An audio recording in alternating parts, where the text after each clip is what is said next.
اطلاع ملی کہ دریا میں سے ایک بچے کی لاش برآمد ہوئی ہے۔ میں نے ایک ASI کو ضابطے کی کارروائی مکمل کرنے کے لیے فوراً روانہ کر دیا اور تقریباً 1 گھنٹے بعد خود بھی موقع پر پہنچ گیا۔ لاش چادر سے ڈھکی ہوئی ایک چارپائی پر رکھی تھی۔ میں نے چادر کا کنارہ ہٹا کر بچے کا چہرہ دیکھا۔ اس کی عمر 5-6 سال کے لگ بھگ تھی۔ چہرے پر معصومیت پائی جاتی تھی۔ یوں معلوم ہوتا تھا جیسے سو رہا ہو۔ اس نے قمیض اور نکر پہن رکھی تھی۔ دریا کا وہ کنارہ آبادی سے 100-125 گز کے فاصلے پر تھا۔ میرے ذہن میں پہلا خیال یہ آیا کہ بچہ کھیلنے کے لیے وہاں آیا اور بے پرواہی کی وجہ سے دریا میں گر گیا، اور غالباً اس وقت آس پاس کوئی نہیں ہوگا۔ ASI نے میرے استفسار پر بتایا کہ ابھی تک بچے کے ورثاء کا پتہ نہیں چلا ہے۔ لاش کس جگہ سے برآمد ہوئی ہے؟ میں نے پوچھا۔ وہ مجھے کنارے پر لے گیا اور اس جگہ کی نشاندہی کی جہاں سے لاش نکالی گئی تھی۔ وہاں ایک چھوٹی سی ٹیکری پانی کے اندر چلی گئی تھی اور ٹیکری سے پہلے کنارے پر ایک کٹاؤ سا بن گیا تھا۔ اس قسم کے کٹاؤ میں پانی ہمیشہ ایک جگہ ہی گردش کرتا رہتا ہے۔ ایسی جگہ پر کوئی چیز گرے تو وہ عموماً وہیں پر گھومتی رہتی ہے، خصوصاً ان دنوں میں جب پانی کا زور کم ہو۔ ASI نے کہا، میرا خیال ہے کہ لاش کسی دوسرے علاقے سے بہتی ہوئی یہاں آئی ہے۔ وہ مارچ کا مہینہ تھا اور دریا بڑی سست رفتاری سے بہ رہا تھا۔ میں تمہارے خیال سے متفق نہیں ہوں، میں نے کہا۔ دریا کے بالائی حصے کی طرف 30-35 میل تک کنارے پر کوئی قصبہ یا شہر آباد نہیں ہے۔ چند دیہات ضرور ہوں گے، لیکن اس بچے کا لباس ظاہر کرتا ہے کہ یہ دیہاتی نہیں ہے۔ آج کل دریا کی رفتار 5 میل فی گھنٹہ بھی نہیں ہے، لہٰذا 30-35 میل کے فاصلے سے کوئی لاش یہاں تک نہیں پہنچ سکتی۔ وہاں کافی تعداد میں لوگ جمع ہو چکے تھے، ان میں عورتیں اور بچے بھی تھے۔ ASI نے کہا، میں ان لوگوں کو بچے کی شکل دکھا چکا ہوں، لیکن ابھی تک کسی نے اسے شناخت نہیں کیا۔ اس کا مطلب ہے کہ یہ بچہ اس علاقے کا رہنے والا نہیں ہے، ورنہ ابھی تک کوئی نہ کوئی اسے پہچان لیتا۔ دن کے وقت وہاں عورتیں کپڑے وغیرہ دھوتی تھیں اور مچھلی کا شکار کھیلنے والے بھی عموماً وہاں بیٹھے رہتے تھے، جو سورج غروب ہونے کے بعد ہی اٹھتے تھے، گویا حادثہ تاریکی پھیلنے کے بعد ہوا تھا۔ لیکن سوال یہ تھا کہ رات کے وقت وہ بچہ وہاں اکیلا کیا کرنے آیا تھا؟ میں نے ASI سے کہا، تھوڑی دیر اور دیکھ لیتے ہیں، اگر کوئی وارث نہ آیا تو لاش پوسٹ مارٹم کے لیے بھجوا دیں گے۔ ایک ادھیڑ عمر شخص جو قریبی کھڑا تھا بولا، لاش کی بے حرمتی نہ کرائیں جی، بیچارے کی موت اسی طرح لکھی تھی اور موت ہی اسے کھینچ کر یہاں لے آئی۔ آپ کے پاس اس بات کا کیا ثبوت ہے کہ اس کی موت دریا میں ڈوبنے سے واقع ہوئی ہے؟ اس میں شک کی کیا بات ہے؟ اس نے کہا، لاش سب کے سامنے دریا میں سے نکالی گئی ہے۔ ہو سکتا ہے کوئی اسے مار کے دریا میں پھینک گیا ہو۔ نہ جی، اس معصوم بچے کے ساتھ کسی کی کیا دشمنی ہو سکتی ہے؟ اس دنیا میں بڑے بڑے جلاد صفت لوگ پائے جاتے ہیں، میں نے کہا۔ انتقام لینے پر آتے ہیں تو معصوم بچوں کو بھی نہیں بخشتے۔ یہ بات تو پوسٹ مارٹم کے بعد ہی معلوم ہوگی کہ موت کس طرح واقع ہوئی ہے۔ تھوڑی دیر کے بعد میں نے ان راستوں کا جائزہ لیا جو آبادی سے دریا کی طرف آتے تھے۔ ایک طرف کھیت اگے ہوئے تھے، دوسری طرف بیشتر حصے میں خضر و جھاڑیاں اگی ہوئی تھیں۔ پیدل آنے والا کئی راستوں سے دریا کی طرف آ سکتا تھا، تاہم 3 یا 4 پگڈنڈیاں ایسی تھیں جو زیادہ رواں معلوم ہوتی تھیں۔ اگرچہ میرے ذہن میں کوئی خاص بات نہیں تھی، تاہم میں نے باری باری چاروں پگڈنڈیوں کو دیکھنے کا فیصلہ کیا۔ میں پہلی پگڈنڈی پر چلتا ہوا آبادی کی طرف گیا، وہاں سے دوسری پگڈنڈی کے ذریعے دریا تک آیا اور پھر تیسری پگڈنڈی کے ذریعے دوبارہ گاؤں کی طرف چل دیا۔ یہ پگڈنڈی جھاڑیوں کے درمیان سے ہوتی ہوئی جاتی تھی۔ کچھ دور جانے کے بعد میری نظر ایک رنگین کپڑے پر پڑی جو پگڈنڈی سے 3-4 گز دور ایک جھاڑی میں اٹکا ہوا نظر آ رہا تھا۔ میں اسے نظر انداز کر کے آگے بڑھ چلا تھا، لیکن پھر میں نے سوچا دیکھوں تو صحیح کس قسم کا کپڑا ہے اور جھاڑی میں کیوں پھنسا ہوا ہے۔ جب میں نے قریب جا کر دیکھا تو پتہ چلا کہ وہ ایک تھیلا سا تھا۔ جھاڑی خاردار تھی، اس کی شاخیں دور تک پھیلی ہوئی تھیں۔ میں نے ایک لکڑی تلاش کی اور اس کے ذریعے تھیلے کو باہر نکالا۔ وہ کسی اسکول کے بچے کا بستہ تھا اور اس میں دوسری جماعت کی چند کتابیں اور ایک سلیٹ تھی، 2-3 سرکنڈے کی قلمیں اور ایک آدھ سلیٹی بھی تھی۔ بستہ غالباً ملیشیا کے کپڑے کا تھا۔ مجھے یقین ہو گیا کہ وہ بستہ منتوفی بچے کا تھا۔ میں نے وہ بستہ سپاہی کے حوالے کیا اور چوتھی پگڈنڈی پر سے ہوتا ہوا دوبارہ دریا کے کنارے پہنچ گیا۔ تھوڑی دیر بعد ایک نوجوان عورت چند دیگر عورتوں کے ہمراہ تیز تیز چلتی ہوئی وہاں پہنچی۔ اس کے ساتھ ایک معمر آدمی بھی تھا۔ نوجوان عورت کی چادر سر سے ڈھلکی ہوئی، بال پر گندا اور چہرے پر ہسٹریائی کیفیت تھی۔ اس کے ساتھ جو عورتیں تھیں انہوں نے بتایا کہ اس کا 6 سالہ بچہ جس کا نام طارق تھا گزشتہ روز سے لاپتہ ہے۔ انہیں تھوڑی دیر پہلے پتہ چلا کہ دریا میں کوئی بچہ ڈوب گیا تھا۔ میں اس عورت کو جس کا نام بعد میں ساجدہ بطول معلوم ہوا بچے کی لاش دکھانے کے لیے چارپائی کے پاس لے گیا۔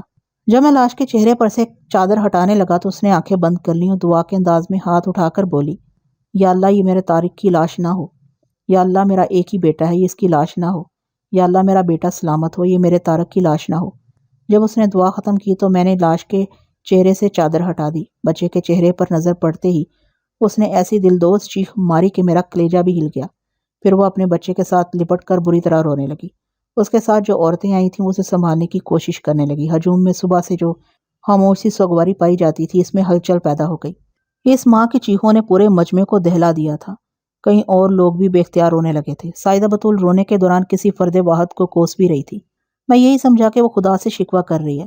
جب دکھ ناقابل برداشت ہو جائے تو بعض لوگ اپنی ساری مصیبتوں کی ذمہ داری خدا پر ڈال دیتے ہیں، لیکن جب میں نے غور کیا تو سائدہ بطول کا مخاطب خدا نہیں کوئی انسان تھا۔ میں نے اس بات کو ذہن میں رکھ لیا، وہ تفتیش میں معاون ثابت ہو سکتی تھی۔ سائدہ بطول کے ساتھ جو معمر آدمی تھا، میں نے اس سے بات کی تو پتہ چلا کہ وہ ساجدہ کا باپ تھا۔ اس کا نام احلاق علی تھا۔ میں نے اسے وہ بستہ دکھایا جو مجھے جھاڑی میں پڑا ہوا ملا تھا۔ اس نے فوراً اسے پہچان لیا اور کہا، یہ میرے نواسے کا بستہ ہے، وہ کل اسکول گیا تھا مگر پھر واپس نہیں آیا، ہم کل سے اسے تلاش کر رہے ہیں۔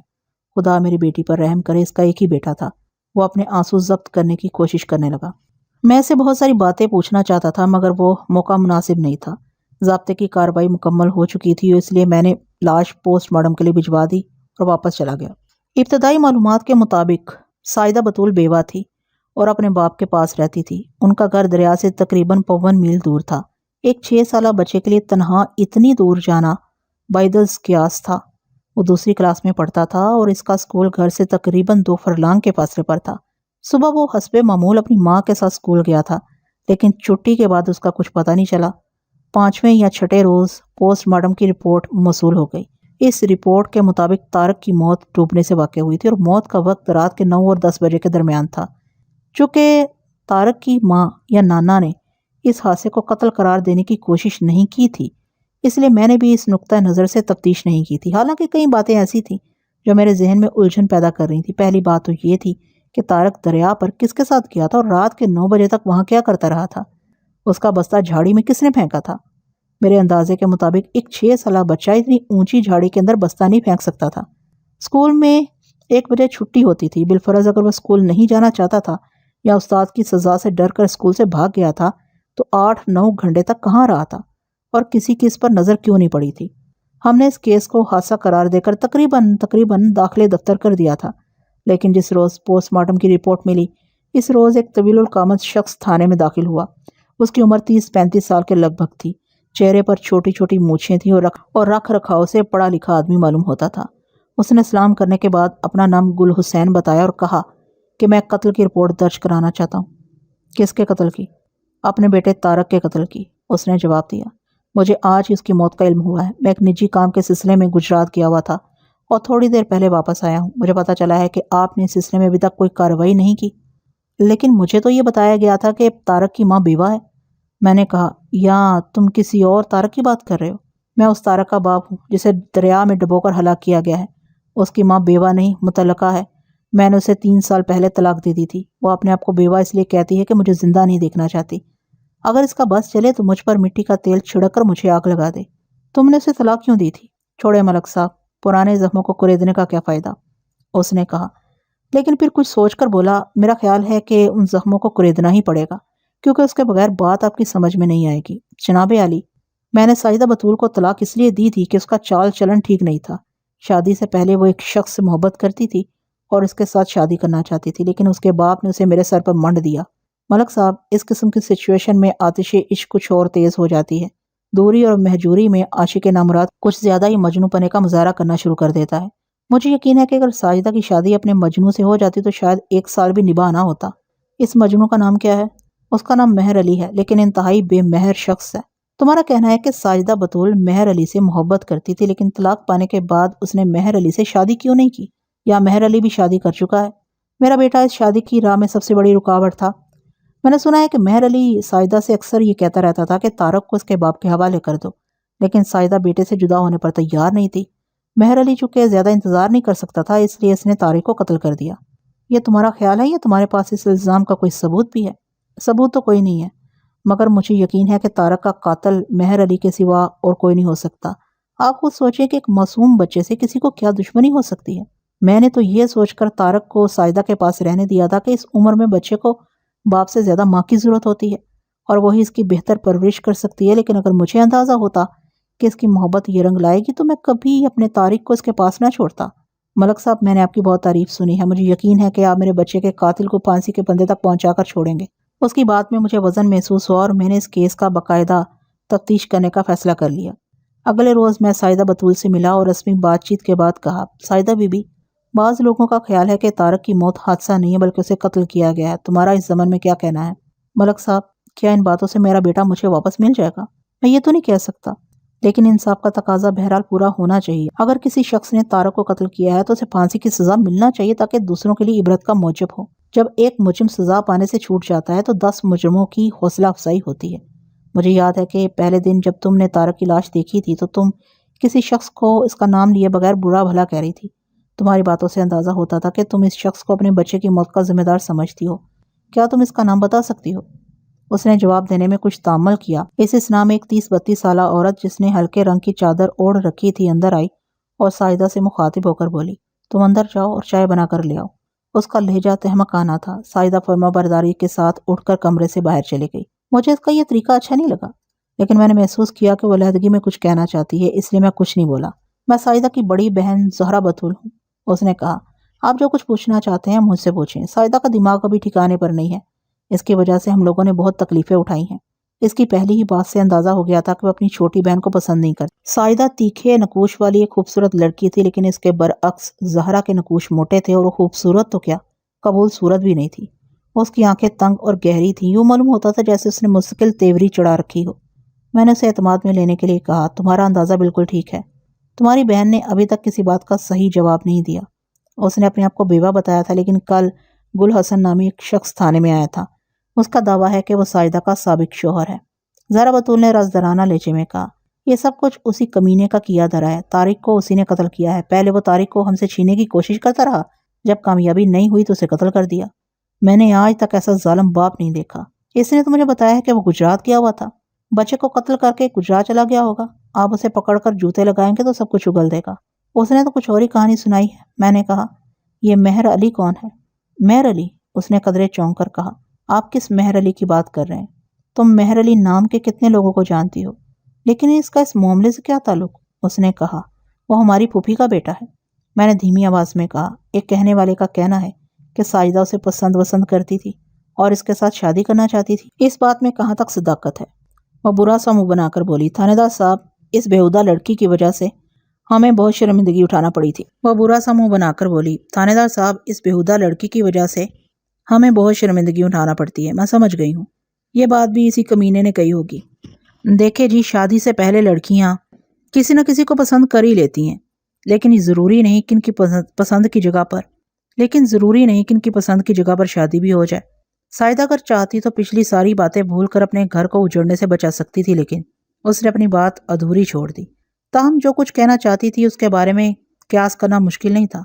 گل حسن نے جو کچھ کہا تھا اس نے اس کی تصدیق کر دی تھی۔ میں نے کہا، گل حسن کا خیال ہے کہ طارق کو مہر علی نے قتل کیا ہے، کیا یہ ممکن ہے؟ اللہ بہتر جانے جی۔ مہر علی برا آدمی نہیں ہے، لیکن ساجدہ نے اس کا دماغ خراب کیا ہوا ہے۔ تھوڑی دیر کے بعد ساجدہ چائے لے کر آ گئی۔ میں نے زہرا سے پوچھا، میں تمہاری بہن سے علیحدگی میں کچھ باتیں کرنا چاہتا ہوں، تم اندر چلی جاؤ۔ اسے یہ بات پسند نہ آئی، وہ ناگواری کے ساتھ اٹھ کر چلی گئی۔ اس کے جانے کے بعد ساجدہ نے میرے کہنے پر درمیانی دروازہ بند کر دیا۔ میں نے کہا، ساجدہ بی بی، کل تمہارا سابق شوہر تھانے آیا تھا، اس نے الزام لگایا ہے کہ طارق کو مہر علی نامی کسی شخص نے قتل کیا ہے۔ وہ جھوٹ بولتا ہے۔ ساجدہ نے کہا، طارق کو اسی نے قتل کیا ہے۔ آپ نے پوچھا تھا نا کہ میں کس کو اپنے بچے کی موت کا ذمہ دار سمجھتی ہوں، تو سن لیں کہ میں گل حسن کو اس بات کا ذمہ دار سمجھتی ہوں۔ کوئی ثبوت ہے تمہارے پاس؟ ثبوت یہ ہے کہ گل حسن نے طارق کو قتل کرنے کی دھمکی دی تھی۔ وہ طارق کو مجھ سے چھین کر لے گیا تھا، لیکن میں نے عدالت کے ذریعے اسے واپس حاصل کر لیا۔ اس پر اس نے کہا تھا، فکر نہ کرو، اگر طارق میرے پاس نہیں رہا تو تمہارے پاس بھی نہیں رہے گا۔ اس وقت میں اس بات کا مطلب نہیں سمجھی تھی، لیکن اب سمجھ میں آیا ہے کہ اس نے طارق کو قتل کرنے کی دھمکی دی تھی۔ گل حسن نے کہا تھا کہ اس نے اپنی خوشی سے طارق کو ماں کے حوالے کر دیا تھا، لیکن ساجدہ کا بیان ظاہر کرتا تھا کہ اس نے جھوٹ بولا تھا۔ میں نے بات بدلتے ہوئے کہا، واردات والے روز جو واقعات پیش آئے تھے ان کی تفصیل کیا ہے؟ تمہیں اس کی گمشدگی کے بارے میں کب اور کس طرح پتہ چلا تھا؟ وہ ذہن پر زور دیتے ہوئے بولی، اس روز مجھے محلے کی ایک لڑکی کی مہندی میں جانا تھا۔ میں صبح طارق کو اسکول چھوڑ کر آئی اور اپنے پھوپھی زاد بھائی سے کہا کہ وہ اسے چھٹی کے وقت اسکول سے لے آئے اور اپنے گھر لے جائے۔ تقریباً 12 بجے میں شادی والے گھر چلی گئی اور شام تک وہیں رہی۔ واپس آئی تو طارق کہیں نظر نہیں آیا۔ مہر علی سے پوچھا تو وہ کہنے لگا کہ اسے بالکل یاد نہیں رہا کہ طارق کو اسکول سے لانا ہے۔ کیا طارق کو گھر کا راستہ معلوم تھا؟ میں نے پوچھا۔ میرا مطلب ہے کیا وہ اکیلا گھر آ سکتا تھا؟ ہاں، راستہ تو معلوم تھا، 1-2 دفعہ اکیلا آیا بھی تھا، لیکن میں اسے کہہ رکھا تھا کہ اگر مجھے دیر ہو جائے تو وہیں رک کر میرا انتظار کرے۔ اچانک اس کی آنکھوں میں آنسو آ گئے۔ پتہ نہیں کس کی نظر کھا گئی میرے بچے کو، خدا اسے غارت کرے۔ میں نے موضوع بدلتے ہوئے کہا، تمہاری بہن تم سے بہت ناراض لگتی ہے۔ اس کا کہنا ہے کہ تم مہر علی سے محبت کرتی ہو اور اسی وجہ سے تمہارا گھر تباہ ہوا ہے۔ اس کا چہرہ غصے سے سرخ پڑ گیا۔ بولی، یہ بڑی لمبی کہانی ہے، تفصیل میں جاؤں گی تو آپ بور ہو جائیں گے، لیکن حقیقت یہ ہے کہ میرا گھر میری بہن نے تباہ کیا ہے۔ میری والدہ کا 12 سال پہلے انتقال ہو گیا تھا۔ اس وقت میری عمر 11 سال کے قریب تھی۔ زہرا مجھ سے 8 سال بڑی ہے۔ میں نے اسے اپنی ماں کی جگہ سمجھا اور ہر طرح سے اس کی خدمت کی، لیکن اسے مجھ سے خدا واسطے کا بیر تھا۔ مجھ سے سارے گھر کا کام کرانے کے باوجود خوش نہیں ہوتی تھی، بات بات پر مارتی اور تانے دیتی تھی۔ چند سال بعد جب اس کی شادی کی بات چلنا شروع ہوئی تو ایک نیا مسئلہ شروع ہو گیا۔ ان دنوں میں 16-17 سال کی ہو چکی تھی اور کالج میں پڑھتی تھی۔ جو کوئی بھی باجی کے رشتے کے لیے آتا وہ اسے چھوڑ کر مجھے پسند کر لیتا۔ ہر شخص یہی کہتا کہ ہمیں تو چھوٹی کا رشتہ چاہیے۔ وقت گزرتا جا رہا تھا اور کہیں بات نہیں بن رہی تھی۔ ان دنوں مہر علی کا ہمارے گھر آنا جانا تھا اور وہ مجھ میں دلچسپی لینے لگا تھا۔ اس صورتحال کی وجہ سے باجی نے مجھ سے بہت زیادہ حسد کرنا شروع کر دیا تھا۔ ایک دن اس نے خالہ کے ذریعے ابو کو کہلوایا کہ وہ مہر علی کو پسند کرتی ہے اور اس سے شادی کرنا چاہتی ہے۔ چونکہ ہماری پھپھو نے کبھی اس قسم کی خواہش کا اظہار نہیں کیا تھا، اس لیے ابا نے بھی اس طرف توجہ نہیں کی تھی۔ خالہ کے کہنے پر ابا نے پھوپھی سے بات کی۔ انہوں نے جواب دیا کہ وہ مہر علی سے پوچھ کر بتائیں گی۔ چند روز بعد انہوں نے بھی وہی جواب دیا جو سب لوگ دیتے تھے۔ مہر علی مجھ سے شادی کرنا چاہتا تھا۔ خالہ نے ابا کو مشورہ دیا کہ ساجدہ کی منگنی کر دو تاکہ کسی کو اس کی طرف دھیان ہی نہ جائے۔ ابا کو یہ تجویز پسند آئی اور انہوں نے میری اور مہر علی کی منگنی کر دی۔ منگنی کے بعد بھی مہر علی کا ہمارے گھر آنا جانا رہا۔ وہ کبھی کبھی میرے لیے کوئی تحفہ وغیرہ بھی لے آتا تھا اور باجی اس بات سے بہت جلتی تھی۔ بڑوں نے یہ طے کیا تھا کہ پہلے زہرا کی شادی ہوگی اور پھر میری، لیکن کچھ عرصے بعد باجی کے لیے رشتے آنے بند ہو گئے۔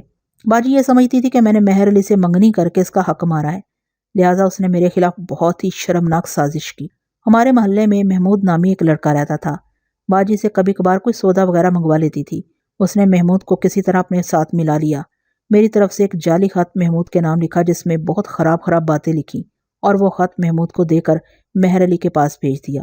محمود نے مہر علی سے کہا، تم جس لڑکی سے شادی کرنا چاہتے ہو وہ مجھ سے محبت کرتی ہے اور ہماری محبت بہت آگے بڑھ چکی ہے۔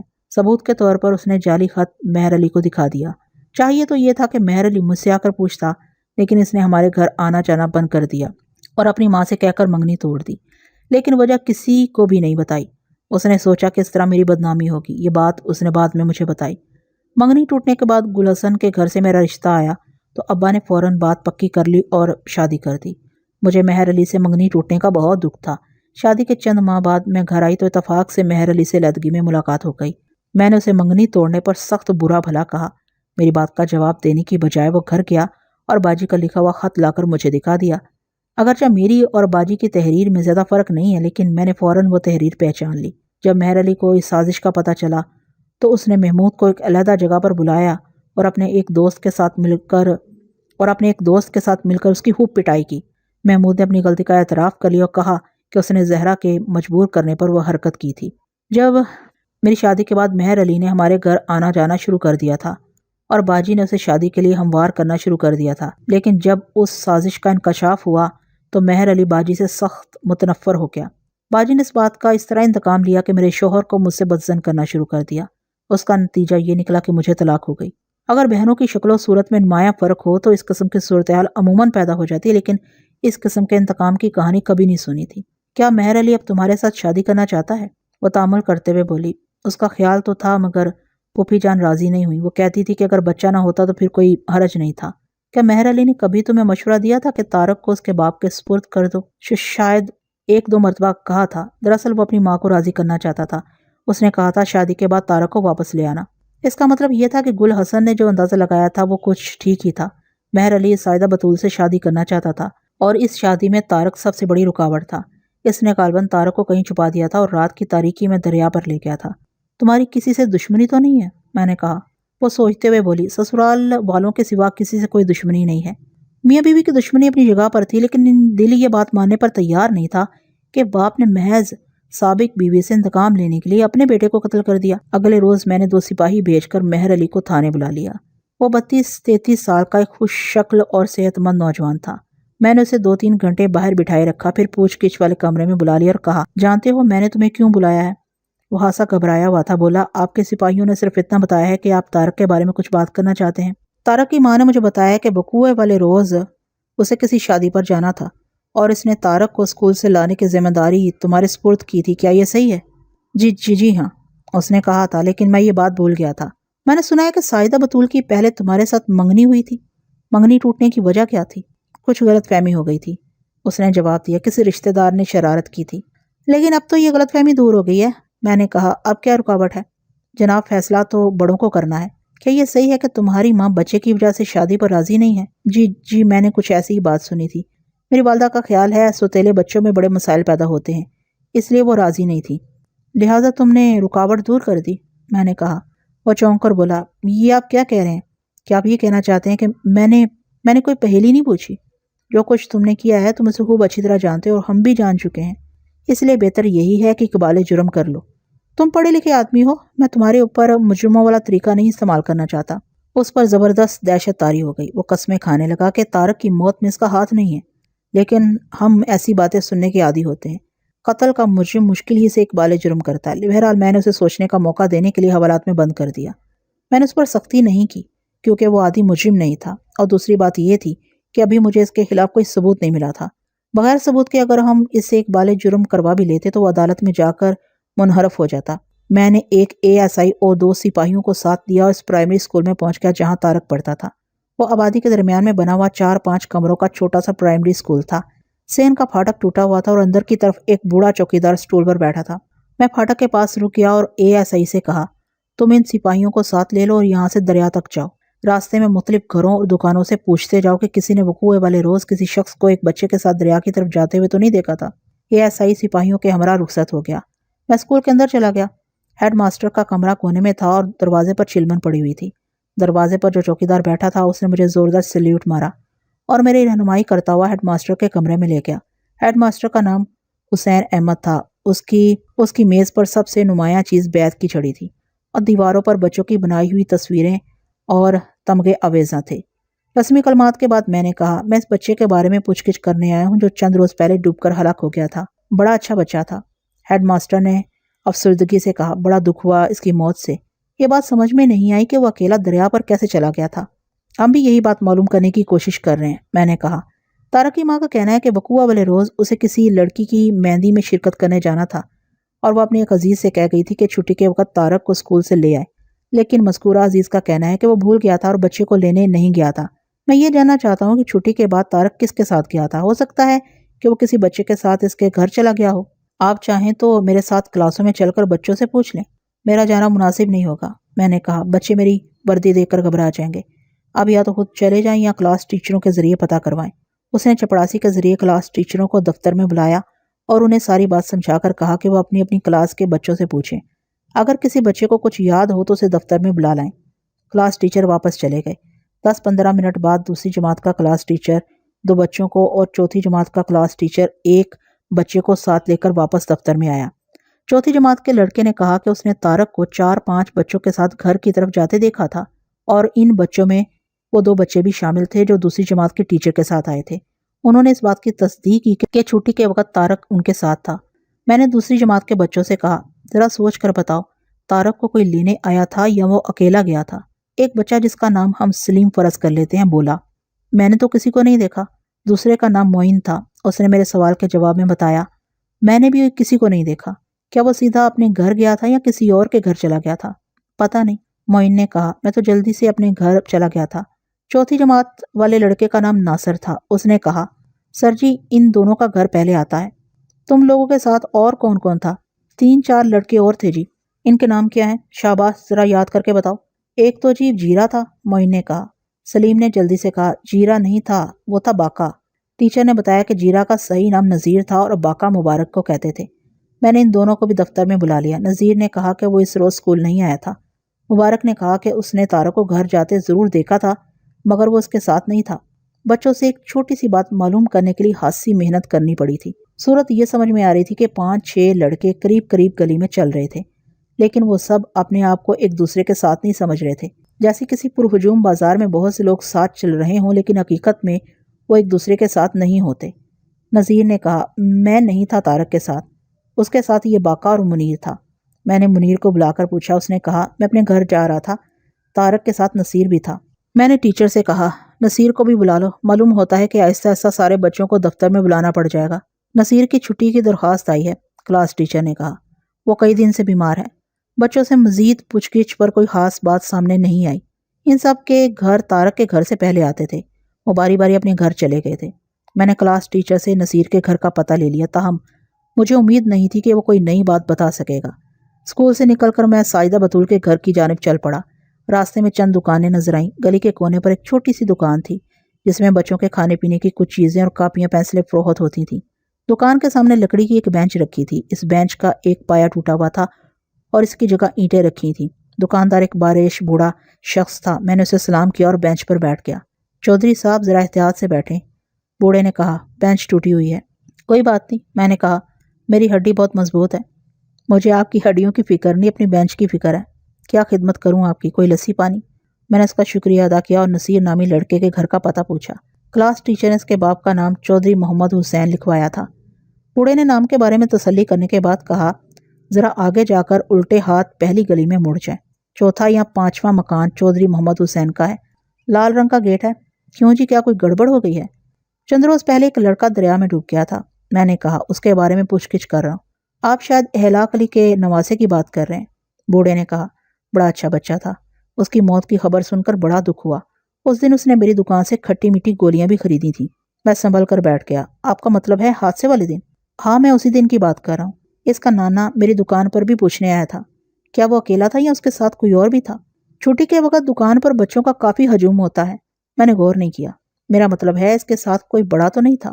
میں نے کسی بڑے کو نہیں دیکھا۔ آپ کی بات سے یاد آیا کہ طارق کے ساتھ چودھری محمد حسین کا بیٹا بھی تھا۔ ابھی تک مہر علی کے خلاف کوئی ثبوت نہیں ملا تھا۔ میں نے بوڑھے سے کچھ اور باتیں پوچھی اور اٹھ کر چودھری محمد حسین کے دروازے پر پہنچ گیا۔ مکان پختہ اور شاندار تھا۔ دستک کے جواب میں ایک لئیم و شئیم شخص نے دروازہ کھولا۔ اس نے بوسکی کی قمیض پہن رکھی تھی اور مونچھوں کو خوب تیل شیل لگا رکھا تھا۔ اس نے ہاتھ میں ڈبل بیرل شارٹ گن پکڑی ہوئی تھی۔ میں نے اپنا تعارف کرایا اور کہا، میں چودھری محمد حسین کے بیٹے نصیر سے بات کرنا چاہتا ہوں۔ اس کے ٹیچر نے بتایا کہ وہ بیمار ہے اور کئی روز سے اسکول نہیں آ رہا۔ اس نے سلام وغیرہ کی کوئی ضرورت محسوس نہیں کی۔ شارٹ گن کی کھلی ہوئی بیرل میں دیکھتے ہوئے بولا، چودھری محمد حسین تو میں ہی ہوں، لیکن میرا بیٹا گھر میں نہیں ہے۔ یہ بچوں کی غیر حاضری کا پولیس سے کیا تعلق ہے؟ چند روز پہلے ایک لڑکا دریا میں ڈوب گیا تھا، میں نے کہا۔ اسکول کے کئی لڑکوں نے اس لڑکے کو چھٹی کے بعد آپ کے بیٹے کے ساتھ دیکھا تھا، اس نے طنزیہ لہجے میں کہا۔ اور آپ کا یہ خیال ہے کہ میرے 6 سالہ بیٹے نے اسے دریا میں پھینک دیا تھا؟ میرا یہ مطلب نہیں چودھری صاحب، میں آپ کے بیٹے سے چند سوالات کرنا چاہتا ہوں، مثلا یہ کہ طارق کب تک اس کے ساتھ رہا تھا اور پھر کس طرف گیا تھا۔ میں آپ کو اس بات کی اجازت نہیں دے سکتا۔ میں نہیں چاہتا کہ میرا معصوم بچہ آپ کی شکل دیکھ کر دہشت زدہ ہو۔ آپ نے جو کچھ پوچھنا ہے وہ مجھ سے پوچھیں۔ میری شکل آپ سے زیادہ خوفناک نہیں ہے، میں نے غصے سے کہا۔ آپ کا بچہ کب تک واپس آ جائے گا؟ وہ اپنی ماں کے ساتھ ڈیرے پر گیا ہوا ہے، اس نے بے پرواہی سے جواب دیا۔ 15-20 دن کے بعد واپس آ جائے گا۔ اور کوئی حکم؟ کیا آپ 7 مارچ والے دن دوپہر کے وقت گھر میں تھے؟ 7 مارچ والے دن کیا ہوا تھا؟ اس روز طارق نامی ایک لڑکا دریا میں ڈوب گیا تھا، میں نے کہا، اور اسی روز وہ دوپہر کے وقت آپ کے بیٹے کے ساتھ دیکھا گیا تھا۔ اس نے شارٹ گن بند کی اور بولا، مجھے کچھ یاد پڑتا ہے کہ ایک لڑکا نصیر کے ساتھ آیا تھا، میں اس وقت دروازے میں ہی کھڑا تھا۔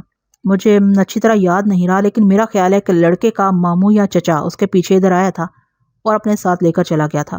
کیا آپ اس شخص کو پہچان لیں گے؟ امید تو ہے کہ پہچان لوں گا۔ میرے استفسار پر اس نے مذکورہ ماموں یا چچا کا جو حلیہ بتایا وہ مہر علی سے ملتا جلتا تھا۔ ہمارا خیال ہے کہ بچے کو قتل کیا گیا ہے، میں نے کہا۔ اس سلسلے میں ہم نے ایک شخص کو گرفتار بھی کیا ہے، ہو سکتا ہے کہ یہ وہی شخص ہو جو طارق کو لینے آیا تھا۔ آپ شام کے وقت ملزم کی شناخت کے لیے تھانے آ جائیں۔ اس نے وعدہ کیا کہ وہ شام کے وقت تھانے آ جائے گا۔ جب میں واپس جانے لگا تو مجھے خیال آیا کہ ایک آدھ پڑوسی سے بھی پوچھ لینا چاہیے، ممکن ہے کسی اور نے بھی مہر علی کو دیکھا ہو۔ یہ سوچ کر میں نے ساتھ والے کمرے کا دروازہ کھٹکھٹایا۔ تھوڑی دیر بعد ایک درمیانی عمر کی عورت نے دروازہ کھولا۔ میرے پوچھنے پر اس نے بتایا کہ کوئی مرد گھر پر نہیں۔ پھر پوچھا، آپ کس سلسلے میں آئے ہیں؟ جب میں نے بتایا کہ میں طارق کی موت کے بارے میں تفتیش کر رہا ہوں تو اس نے مجھے اندر بلا لیا اور کہنے لگی، آپ نے چودھریوں کے گھر سے پوچھ لیا ہے؟ ہاں، وہیں سے پوچھ کر آ رہا ہوں۔ چودھری محمد حسین نے بتایا ہے کہ طارق ان کے بیٹے کے ساتھ ان کے دروازے تک آیا تھا، پھر اس کا ماموں سے ساتھ لے گیا تھا۔ میں یہ پوچھنا چاہتا تھا کہ آپ کے گھر کے کسی فرد نے طارق کو اپنے ماموں کے ساتھ جاتے ہوئے تو نہیں دیکھا؟ عورت تعامل کرتے ہوئے بولی، تھانے دار صاحب، بات یہ ہے کہ یہ پڑوس کا معاملہ ہے، ہمارا زندگی بھر ان لوگوں سے واسطہ رہے گا، اس لیے ہمارا نام نہیں آنا چاہیے۔ آپ فکر نہ کریں، میں نے اسے تسلی دی، آپ کا نام نہیں آئے گا۔ اس نے رازدارانہ لہجے میں کہا، لڑکا شام تک ان کے گھر میں تھا۔ میں چونکا، کیا آپ نے اپنی آنکھوں سے طارق کو دیکھا تھا؟ میں نے نہیں، میری بیٹی نے دیکھا تھا۔ آپ اسے خود پوچھ لیں لیکن ہمارا نام نہ آئے۔ وہ اندر گئی اور اپنی بیٹی کو بلا لائی۔ اس کا نام عائشہ تھا، عمر 15-16 برس کے لگ بھگ تھی۔ اس نے مجھے سلام کیا اور اپنی ماں کے قریب کھڑی ہو گئی۔ میں نے اسے پوچھا، تم نے طارق کو کتنے بجے چودھریوں کے گھر میں دیکھا تھا؟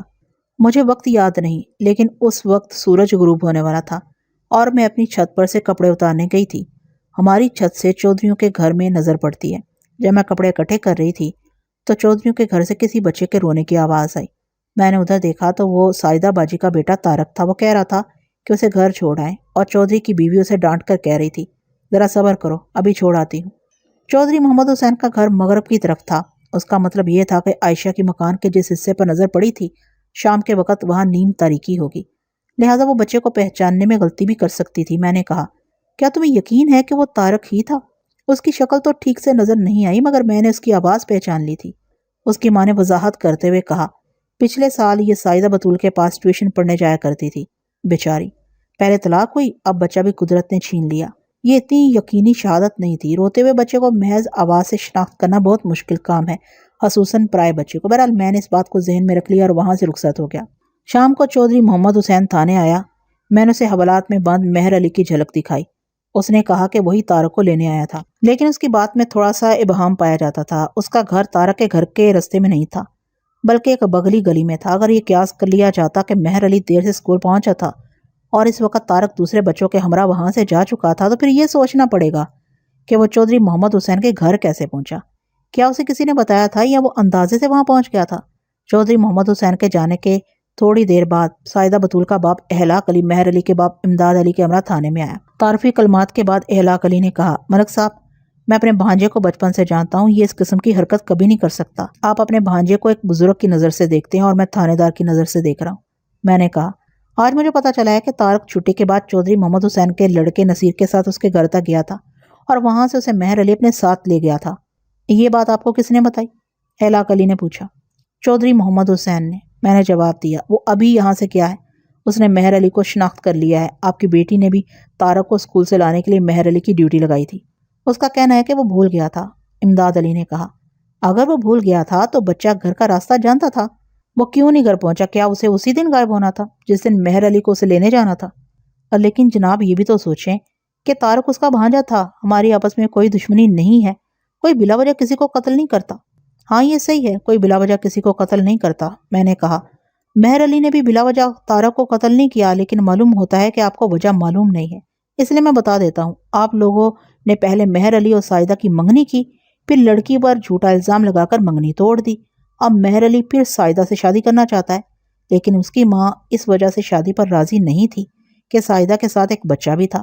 مہر علی کے سامنے اس رکاوٹ کو عبور کرنے کا ایک ہی طریقہ تھا، یعنی بچے کو راستے سے ہٹا دیا جائے۔ سو اس نے ایسا ہی کیا۔ آپ سمجھدار اور جہاں دیدہ لوگ ہیں، آپ مجھے بتائیں کہ اس معصوم کا اور کون دشمن تھا؟ اس کی زندگی اور کس کے راستے میں روک تھی؟ دونوں نے پریشان نظروں سے ایک دوسرے کی طرف دیکھا۔ انہوں نے اس وقت تک صورتحال کو اس انداز میں نہیں دیکھا تھا۔ وہ مہر علی سے مل کر واپس چلے گئے۔ اگلی صبح ASI نے مجھے اپنی کارکردگی کی رپورٹ دیتے ہوئے بتایا کہ 7 مارچ کو دریا کے قریب رہنے والے 2 افراد نے ایک عورت کو دریا کی طرف جاتے دیکھا تھا۔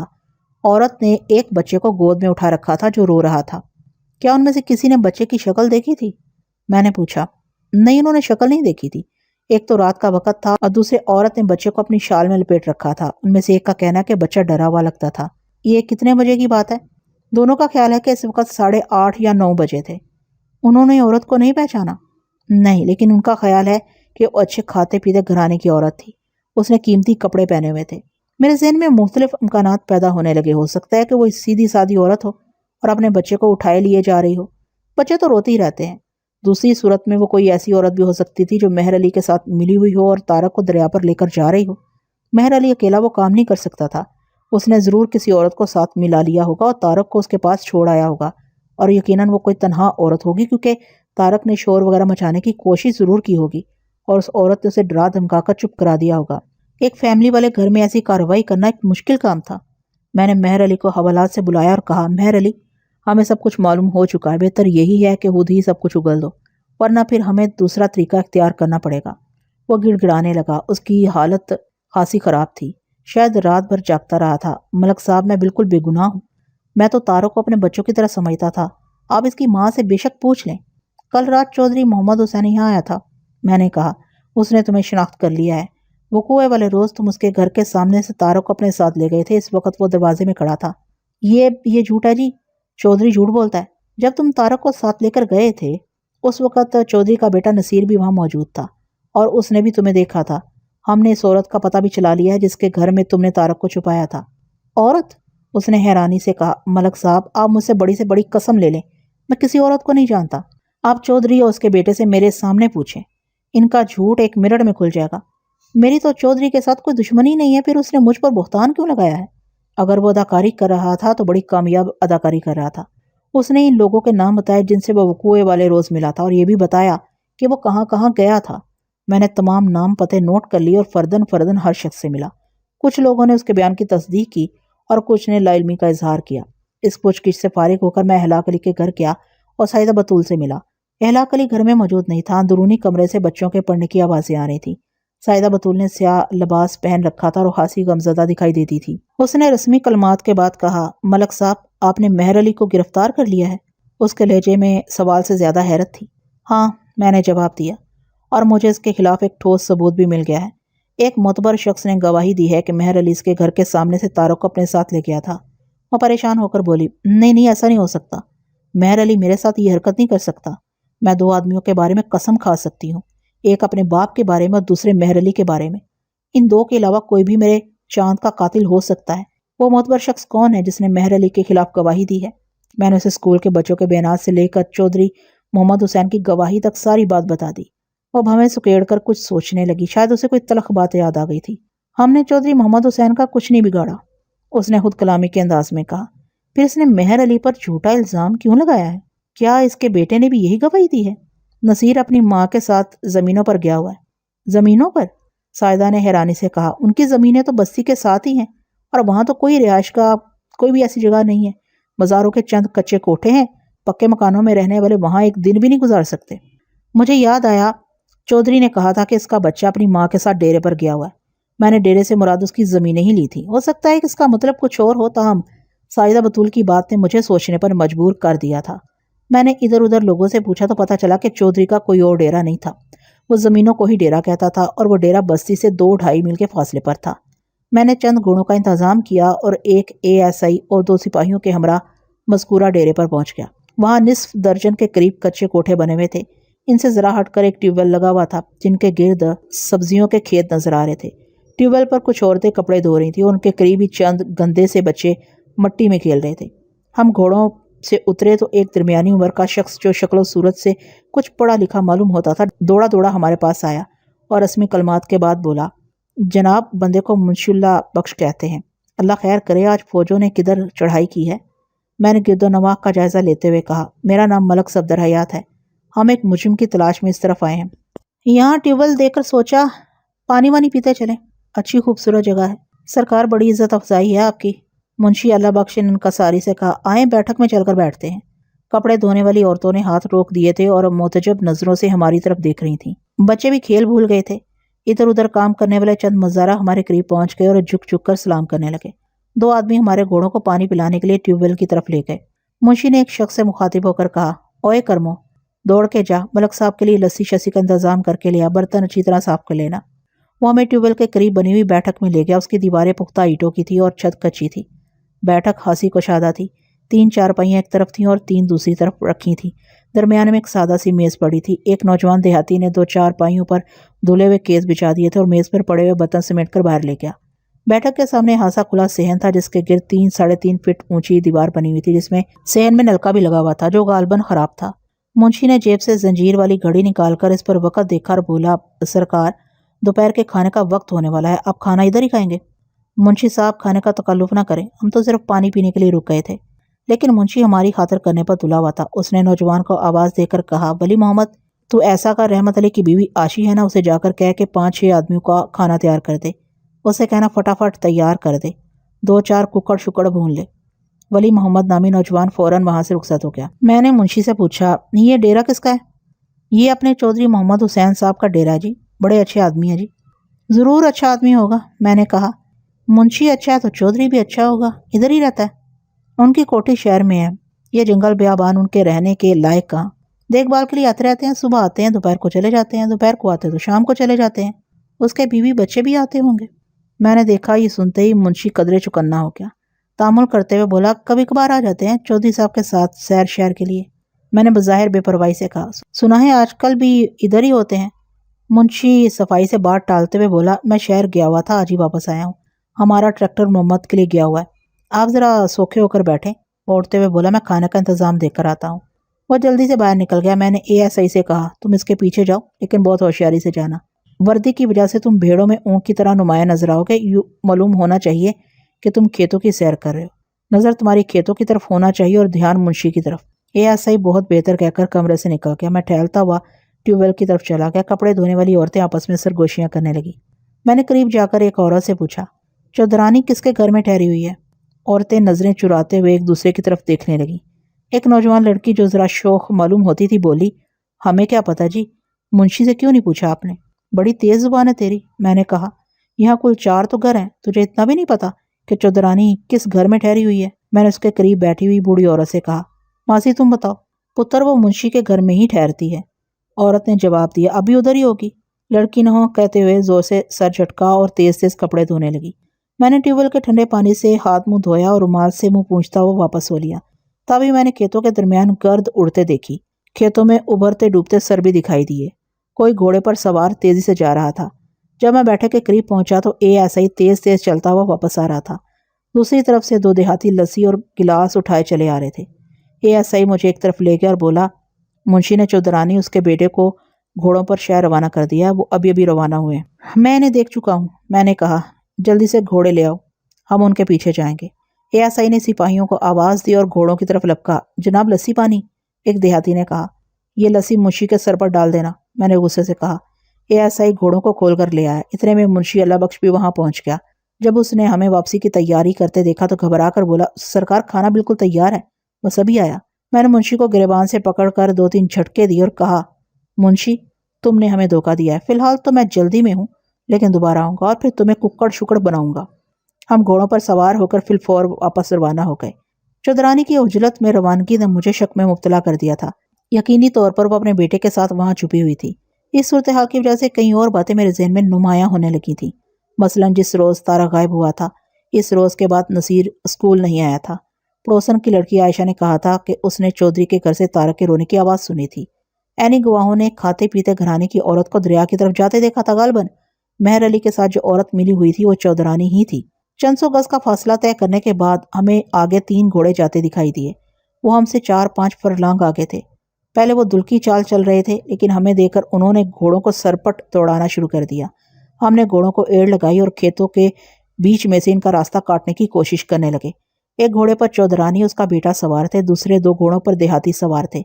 غالباً منشی نے انہیں حفاظت کے لیے ساتھ کر دیا تھا۔ میں نے دیکھا چودرانی اچھی گھڑ سوار تھی، بڑے تنتنے سے گھوڑا اڑائے لیے جا رہی تھی، تاہم ہمارے گھوڑے ان سے تیز تھے۔ قریب پہنچنے کے بعد میں نے 2 ہوائی فائر کیے اور انہیں للکارا۔ چودرانی نے 2-3 مرتبہ پیچھے دیکھا اور بلاخر گھوڑے کی باگیں کھینچ لیں۔ اس کے ساتھی بھی رک گئے۔ دونوں کے پاس شارٹ گنیں تھیں۔ ان کی عمریں 25 اور 30 کے درمیان تھیں اور اچھے تگڑے جوان تھے۔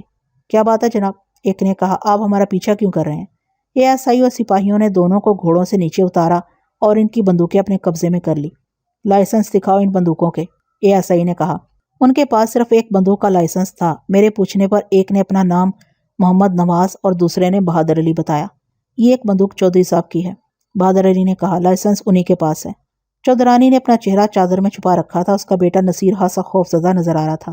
تھانے دار صاحب، میں چودھری محمد حسین کی بیوی ہوں، چودرانی نے کہا۔ آپ ہمیں بلا وجہ پریشان کر رہے ہیں، ہم کوئی معمولی لوگ نہیں ہیں، آپ مہربانی کریں ہمارا راستہ چھوڑ دیں۔ بی بی، میں نے تمہیں پریشان نہیں کیا، تم نے خود ہی پریشان ہونے والی حرکت کی ہے۔ ہم تو اپنے راستے پر جا رہے تھے، پیچھا تو آپ لوگوں نے کیا ہے۔ جب کوئی شخص پولیس کو دیکھ کر دوڑنا شروع کر دے تو ہم یہ سمجھتے ہیں کہ اس نے کوئی جرم کیا ہے، لہٰذا اس کا پیچھا کرنا ضروری ہو جاتا ہے۔ اب یہ بتاؤ کہ تم اتنے دنوں سے گاؤں میں کیوں چھپی ہوئی تھی اور ہماری آمد کی خبر ملتے ہی بھاگی کیوں؟ ہم نہ تو چھپے ہوئے تھے اور نہ ہی بھاگے ہیں، اس نے کہا۔ ہم جب چاہے یہاں آئیں اور جب چاہے یہاں سے جائیں، آپ کون ہوتے ہیں ہمیں روکنے والے؟ محمد نواز نے کہا۔ چودھرانی ٹھیک کہتی ہیں جی، ہم نے کوئی جرم تو نہیں کیا۔ یہی تو میں کہہ رہا ہوں، میں نے مسئلے سے کام لیتے ہوئے کہا۔ مجھے معلوم ہے تم نے کوئی جرم نہیں کیا، میں تو صرف چند باتیں پوچھنا چاہتا تھا۔ کون سی چند باتیں؟ چودھرانی نے کہا۔ میری نرم گفتاری سے اس کا اعتماد بحال ہو گیا تھا۔ میں نے اپنا گھوڑا اس کے گھوڑے کے قریب کر لیا اور نصیر کا کندھا تھپتھپاتے ہوئے کہا، کیا نام ہے تمہارا بیٹے؟ میرا نام نصیر ہے جی، اس نے جھجکتے ہوئے جواب دیا۔ ماشاءاللہ، بڑا پیارا نام ہے، میں نے اس کی گھبراہٹ دور کرنے کے لیے کہا۔ کون سی کلاس میں پڑھتے ہو؟ میں جی تیسری جماعت میں پڑھتا ہوں، میں نے اس کی حوصلہ افزائی کرتے ہوئے کہا۔ خوب، بڑے ذہین بچے نظر آتے ہو۔ میں ایک دن تمہارے اسکول بھی گیا تھا، تم اپنے دوست طارق کو جانتے ہو نا، وہی جو دوسری جماعت میں پڑھتا ہے؟ اس نے جلدی سے کہا۔ ہاں جی جانتا ہوں جی، چودھرانی الجھی ہوئی آواز میں بولی۔ آپ بچے کو پریشان نہ کریں، ہم یہاں زیادہ دیر ٹھہر نہیں سکتے، آپ کو جو کچھ پوچھنا ہے وہ چودھری صاحب سے پوچھیں۔ میں نے بظاہر بے پرواہی سے کہا، پوچھنا کیا ہے، میں تو یوں ہی بات کر رہا تھا۔ پھر میں نے نصیر کا کندھا تھپتھپایا اور سرسری انداز میں وہ سوال کیا جس پر سارے کیس کی بنیاد تھی۔ نصیر بیٹے، تمہیں یاد ہے نا اس دن طارق شام تک تمہارے گھر میں رہا تھا جس دن تم آخری مرتبہ اسکول گئے تھے؟ ہاں جی یاد ہے، اس نے دوپہر کا کھانا بھی ہمارے ساتھ کھایا تھا۔ چودھرانی نے چیخ کر بیٹے کو جواب دینے سے باز رکھنے کی کوشش کی، مگر لڑکا جواب دے چکا تھا۔ میں جو جاننا چاہتا تھا وہ مجھے معلوم ہو چکا تھا۔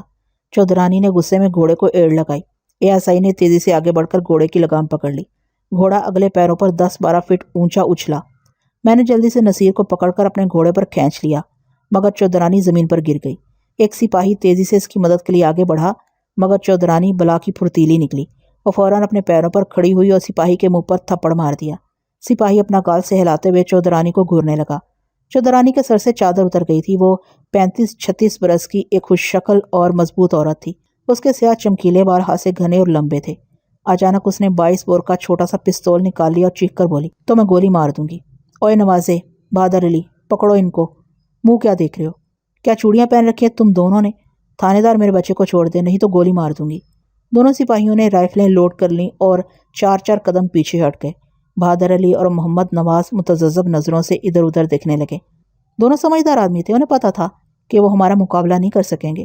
میں نے ASI کو اشارہ کیا اور گھوڑے سے نیچے اتر آیا۔ نصیر کو میں نے گود میں اٹھا لیا تھا، اسے ڈھال کے طور پر استعمال کر رہا تھا۔ چودھرانی کے تیور بتا رہے تھے کہ وہ فائر بھی کر سکتی تھی۔ چودھرانی، پستول میرے حوالے کر دے، میں نے کہا۔ گولی تیرے بچے کو بھی لگ سکتی ہے، لا ادھر پستول۔ میں آگے بڑھا، وہ پیچھے ہٹنے لگی۔ بہادر علی اور محمد نواز نے آستینیں چڑھا لی تھیں، لیکن ان کے چہروں پر ہچکچاہٹ پائی جاتی تھی۔ میں نے چودھرانی کو باتوں میں لگائے رکھا۔ اس دوران میں ASI اس کے پیچھے پہنچ گیا تھا۔ اس نے تیزی سے چودھرانی کے پستول والے ہاتھ پر ایک زوردار ہاتھ مارا۔ پستول اس کے ہاتھ سے چھوٹ کر دور جا گرا۔ ایک سپاہی نے پھرتی سے پستول اٹھا کر جیب میں رکھ لیا۔ میں نے اس کے بچے کو نیچے اتار دیا اور کہا، چودھرانی، اب تم اپنے آپ کو حراست میں سمجھو اور تم دونوں بھی زیر حراست ہو، انہیں ہتھکڑیاں لگا دو۔ محمد نواز اور بہادر علی نے خاموشی سے خود کو ہمارے حوالے کر دیا۔ چودھرانی مسلسل شور مچاتی رہی اور ہمیں دھمکیاں دیتی رہی۔ ہم نے اسے ہتھکڑی نہیں لگائی، البتہ اسی کے دوپٹے سے اس کے ہاتھ پشت پر باندھ دیے۔ نصف گھنٹے کے بعد ہم نے انہیں تھانے پہنچا دیا۔ نصیر مسلسل رو رہا تھا۔ میں نے اسے تسلی دی اور سب سے پہلے اسے چند سوالات کیے۔ اس نے روتے ہوئے جو جوابات دیے ان کا خلاصہ یہ تھا کہ وقوع والے روز طارق اس کے ساتھ ان کے گھر آیا تھا اور رات تک وہیں رہا تھا۔ رات کو اس کی ماں اسے گھر چھوڑنے کے لیے لے گئی تھی۔ اس کے بعد کوئی بات اسے معلوم نہیں تھی۔ وہ یہ بھی نہیں جانتا تھا کہ طارق ڈوب کر ہلاک ہو چکا تھا۔ اس کے بیان سے یہ بات بالکل واضح تھی کہ جس عورت کو 2 افراد نے ایک بچے کے ساتھ جاتے دیکھا تھا وہ چودھرانی ہی تھی۔ اب دیکھنا یہ تھا کہ کیا اس نے مہر علی کے ساتھ ساز باز کر رکھی تھی یا کوئی اور بات تھی۔ میں نے چودھرانی کے ساتھیوں کو حوالات میں بند کر دیا اور چودھرانی کو الگ کمرے میں بلا لیا۔ اس کی تیزی ختم ہو چکی تھی، وہ خاصی خوفزدہ لگ رہی تھی۔ اس کا نام منور سلطانہ معلوم ہوا۔ سلطانہ بیگم، ساری بات کھل چکی ہے، میں نے سخت لہجے میں کہا۔ میں عورتوں کی بڑی عزت کرتا ہوں، لیکن قاتلوں کے لیے میرے دل میں کوئی ہمدردی نہیں ہے۔ اگر تم نے میرے سوالات کے صحیح جواب نہ دیے تو تمہیں بخوبی اس بات کا تجربہ ہو جائے گا۔ میں نے چند لمحے توقف کیا، پھر پوچھا، تم نے یہ حرکت کیوں کی؟ کون سی حرکت؟ اس نے کہا۔ اس میں ابھی کچھ اکڑ باقی تھی۔ میں نے بہت سخت اور جرحانہ لہجے میں اس سے کہا، میرے ساتھ ڈرامہ کرنے کی کوشش نہیں کرو، میرے پاس ثبوت بھی موجود ہے اور گواہ بھی۔ تمہیں کئی لوگوں نے رات کے وقت دریا کی طرف جاتے دیکھا تھا۔ طارق کو تم نے شال میں چھپا رکھا تھا اور وہ رو رہا تھا۔ تمہارا بیٹا بھی تمہارے خلاف گواہی دے چکا ہے۔ اب کوئی چالاکی تمہارے کام نہیں آ سکتی۔ میں نے پرخیال انداز میں اضافہ کیا۔ معاملہ بھی میرے ہاتھ میں ہے، اگر کچھ خاطر باتر کر دو تو میں کوئی تدبیر سوچ سکتا ہوں۔ اگر FIR میں تمہارا نام درج ہو گیا تو پھر معاملہ میرے ہاتھ سے نکل جائے گا۔ اس نے لمحہ بھر کے لیے میری بات پر غور کیا، پھر بولی، اس کے لیے مجھے چودھری صاحب سے مشورہ کرنا پڑے گا۔ چودھری صاحب کو بھول جاؤ۔ میں نے اسے آنکھیں دکھائیں۔ ابھی فیصلہ کرو، ورنہ میں گواہوں کو بلا کر تمہارے خلاف کارروائی کرتا ہوں۔ کیا فیصلہ کروں؟ وہ روحانسی ہو گئی۔ کتنے پیسوں میں کام ہو جائے گا؟ 50,000۔ میں نے کہا، یہ بہت زیادہ ہیں۔ اس نے کہا، 15,000 روپے دے دوں گی۔ تھوڑی سی بحث کے بعد 25,000 پر راضی ہو گیا۔ وہ سستا زمانہ تھا۔ اس وقت کے 25,000 آج کے 2.5 لاکھ کے برابر تھے۔ یہ بات تو طے ہو گئی۔ میں نے چالاکی سے کہا، اب بتاؤ اصل قصہ کیا ہے؟ ساجدہ سے تمہاری کیا دشمنی ہے؟ کیا تم نے اکیلے سب کچھ کیا ہے یا کوئی تمہارے ساتھ بھی تھا؟ اب ان باتوں کو چھوڑیں۔ اس نے کہا، مجھے پیسوں کا انتظام کرنے کے لیے 2 دن کی مہلت چاہیے۔ میں نے رزدرانہ لہجے میں کہا، میں تو تمہارے فائدے کی بات کر رہا ہوں۔ گواہوں کا بھی تو کچھ بندوبست کرنا ہے۔ اگر مجھے اصل بات معلوم نہیں ہوگی تو میں کوئی پکا انتظام نہیں کر سکوں گا۔ تھوڑی سی حوصلہ افزائی کے بعد وہ اصل واقعہ بتانے پر راضی ہو گئی۔ بات یہ ہے کہ میری ایک چھوٹی بہن ہے، اس نے کہا۔ ماں باپ کی بے پرواہی کی وجہ سے اس کا رشتہ وقت پر نہیں ہو سکا۔ اس کی عمر کچھ زیادہ ہو گئی ہے، مجھ سے 5-6 سال چھوٹی ہے۔ گزشتہ سال ہم نے بڑی مشکلوں سے اس کا ایک جگہ پر رشتہ طے کیا۔ لڑکا زمیندار خاندان سے تعلق رکھتا تھا، پڑھا لکھا بھی تھا۔ گو کہ اس کی عمر لڑکی سے کچھ کم تھی، مگر بات پکی ہو گئی۔ میری بہن اس رشتے پر بہت خوش تھی، لیکن اس کمینی ساجدہ نے نہ جانے لڑکے کے ماں باپ کو کیا پٹی پڑھائی کہ انہوں نے رشتے سے انکار کر دیا۔ بعد میں ہمیں پتہ چلا کہ ساجدہ نے میری بہن پر بڑے گھٹیا قسم کے الزامات لگائے تھے۔ ساجدہ بطول ایسی لڑکی معلوم نہیں ہوتی۔ میں نے کہا، ہو سکتا ہے کسی نے اس پر جھوٹا الزام لگایا ہو، دراصل بات کچھ اور ہو۔ تمہیں یہ سب کچھ کیسے پتہ چلا تھا؟ میں بھی ساجدہ کو ایسی لڑکی نہیں سمجھتی تھی، لیکن یہ ساری باتیں اس کی بہن زہرا بطول نے مجھے بتائی تھیں۔ میں نے گہرا سانس لیا۔ ساجدہ نے ٹھیک ہی کہا تھا، زہرا نے واقعی اس کا گھر تباہ کر دیا۔ میں نے پوچھا، پھر کیا ہوا؟ میرا مطلب ہے کہ طارق تمہارے قابو میں کیسے آ گیا؟ اس کے چہرے پر کرب کے آثار نمودار ہو گئے۔ قدرے تأمل کرنے کے بعد بولی، اس روز جب ساجدہ کا بیٹا ہمارے گھر آیا تو میں نے سوچا آج ساجدہ سے اپنی ذلت کا بدلہ لینا چاہیے۔ چودھری صاحب زمینوں پر گئے ہوئے تھے اور گھر میں نصیر کے سوا اور کوئی نہیں تھا۔ میں نے طارق کو کھانے پینے کی چیزیں دی۔ شام تک اسے نصیر کے ساتھ کھیل میں لگائے رکھا۔ شام کے وقت طارق گھر جانے کی ضد کرنے لگا۔ میں اسے یہ کہہ کر بہلایا کہ میں اس کی ماں کو پیغام بھیجا ہے، وہ آنے ہی والی ہوگی۔ 8:45 بجے میں نے نصیر سے کہا کہ میں طارق کو اس کے گھر چھوڑ کر آتی ہوں، اور طارق کو اٹھا کر باہر نکل گئی۔ راستے میں طارق کو پتہ چل گیا کہ میں اس کے گھر کی بجائے کہیں اور جا رہی ہوں، اس لیے اس نے رونا شروع کر دیا۔ بہرحال میں اسے لیے ہوئے دریا پر پہنچ گئی۔ دریا کا کنارہ سنسان اور تاریک تھا۔ اس کے بدن میں جھرجھری آ گئی۔ ملک صاحب، میں انتقام کی آگ میں بالکل اندھی ہو چکی تھی۔ اس وقت مجھ پر جنون سوار تھا۔ مجھے یہ خیال نہ آیا کہ اس معصوم کا کوئی قصور نہیں تھا۔ طارق کو بھی اندازہ ہو گیا تھا کہ میرا ارادہ اچھا نہیں ہے۔ وہ ہاتھ پیر چلانے لگا اور ایک دفعہ میرے ہاتھ سے نکل بھی گیا، لیکن میں نے اسے دوبارہ پکڑ لیا۔ خوف کی وجہ سے اس کے منہ سے آواز نہیں نکل رہی تھی۔ میں اسے کھینچ کر دریا کے کنارے پر لے گئی اور پیروں سے پکڑ کر کمر تک پانی میں لٹکا دیا۔ چند منٹوں کے بعد جب اس کے ہاتھ پیر ڈھیلے پڑ گئے تو میں نے اسے پانی میں چھوڑ دیا۔ جب میں گھر پہنچی تو چودھری صاحب واپس آ چکے تھے۔ انہوں نے سب سے پہلے یہ سوال کیا کہ طارق اتنی رات تک ہمارے گھر میں کیا کرتا رہا تھا۔ نصیر نے بتا دیا تھا کہ میں طارق کو چھوڑنے اس کے گھر گئی تھی۔ میں ویسے بھی سخت گھبرائی ہوئی تھی، اس لیے میں نے چودھری صاحب کو سب کچھ بتا دیا۔ انہوں نے مجھے بری طرح ڈانٹا اور اگلی صبح نصیر کے ساتھ ڈیرے پر بھیج دیا۔ ہم نے یہ فیصلہ کیا تھا کہ جب طارق کا معاملہ ٹھنڈا پڑ جائے گا تو واپس آ جاؤں گی۔ ملک صاحب، میری عزت اب آپ کے ہاتھ میں ہے۔ میں وعدے کے مطابق 2 دن کے اندر رقم کا انتظام کر کے آپ کو پہنچا دوں گی۔ کہ اب مجھے گھر جانے کی اجازت ہے؟ بعض اوقات انسان کے ہاتھ پیر اس کے اختیار میں نہیں رہتے۔ اس وقت بھی یہی ہو رہا تھا۔ میرا جی چاہ رہا تھا کہ اس سنگ دل عورت کو تھپڑوں اور ٹھوکروں سے لہو لہان کر دوں۔ آپ ذرا اس لمحے کا تصور کریں جب وہ ایک 6 سالہ بچے کو دریا میں لٹکا کر موت کے گھاٹ اتار رہی تھی، اور جب اس معصوم بچے کا سر پانی میں ڈوبا ہوا ہوگا اور جان کنی کی اذیت سے گزر رہا ہوگا تو اس کی حالت کیا ہوگی۔ میں بہت دیر تک اپنے جوش کو دباتا رہا، یہاں تک کہ مجھے اپنی کنپٹیاں چٹکتی محسوس ہونے لگیں۔ بالآخر میں نے کہا، سلطانہ بیگم، اگر تمہاری جگہ پر کوئی مرد ہوتا تو میں اسے مار مار کر ادموا کر دیتا۔ وہ گھبرا کر بولی، یہ آپ کیا کہہ رہے ہیں؟ ابھی تو آپ نے… اگر میرے اختیار میں ہوتا تو میں تمہیں اسی طرح پانی میں لٹکا کر موت کے گھاٹ اتارتا جس طرح تم نے اس بے گناہ بچے کو مارا، لیکن میرا اختیار صرف اتنا ہی ہے کہ میں تمہیں قانون کے حوالے کر دوں، اور اس میں ہرگز کوئی کوتاہی نہیں کروں گا۔ تھوڑی دیر بعد چودھری محمد حسین اپنے چند حمایتوں کے ساتھ تھانے پہنچ گیا۔ پہلے تو اس نے مجھے دھمکیوں سے اور اپنے تعلقات کے حوالے سے معروف کرنا چاہا، اور جب دیکھا کہ یہ حربہ کامیاب نہیں ہوا تو پھر مجھے رشوت کا لالچ دینے لگا۔ میں نے کہا چودھری میں اتنا نیک آدمی نہیں ہوں، لیکن میں نے لاشوں کا سودا کبھی نہیں کیا۔ مجھے صرف ایک بات کا جواب دو، اگر تمہارے بیٹے کو کوئی قتل کر دیتا تو کیا تم یہ پسند کرتے کہ میں قاتل سے رقم لے کر اسے چھوڑ دوں؟ ملک صاحب میری بیوی کو اپنی غلطی کا احساس ہے، وہ سخت شرمندہ ہے، لیکن اسے اشتعال دلایا گیا تھا۔ اس کی بہن کی ابھی تک شادی نہیں ہو سکی۔ آپ ایسا کریں کہ ہمارے نام بیچ میں لائے بغیر ساجدہ سے کہیں کہ خون بہا لے کر قاتل کو معاف کر دے، ہم اسے منہ مانگی رقم دینے کو تیار ہیں۔ چودھری نہ قانون میں فی الحال اس کی گنجائش ہے، نہ ہی مجھے اس قسم کا سودا کرانے کی اجازت ہے۔ ہاں البتہ میں تمہیں ایک مشورہ دے سکتا ہوں، اگر تم اپنی بیوی کے گناہ کا بوجھ ہلکا کرنا چاہتے ہو تو مقتول کی ماں کو کچھ رقم دے دو۔ یہ غلطی نہیں، جرم ہے، شرمندہ ہونے سے اس کا کفارہ ادا نہیں ہوگا، جان کے بدلے جان سے کفارہ ادا ہوتا ہے۔ میں نے مہر علی کو رہا کر دیا اور چند ہفتوں کے بعد عدالت میں قتل کا چالان پیش کر دیا۔ بعد میں یہ تکلیف دہ انکشاف ہوا کہ زہرا بتول نے جو باتیں اپنی بہن کی طرف منسوب کر کے منور سلطانہ کو بتائی تھیں وہ در حقیقت اس نے خود کی تھیں۔ اس بدبخت عورت نے اپنی محرومیوں کی سزا اپنی بہن کو دی تھی اور اسے تباہ کرنے میں کوئی دقیقہ نہیں چھوڑا تھا۔ بعد میں مہر علی نے ساجدہ سے شادی کر لی اور ان کے بچے بھی ہوئے، لیکن زہرا بتول کی شادی نہ ہو سکی۔ منور سلطانہ کو قتل امت کے جرم میں عمر قید ہو گئی۔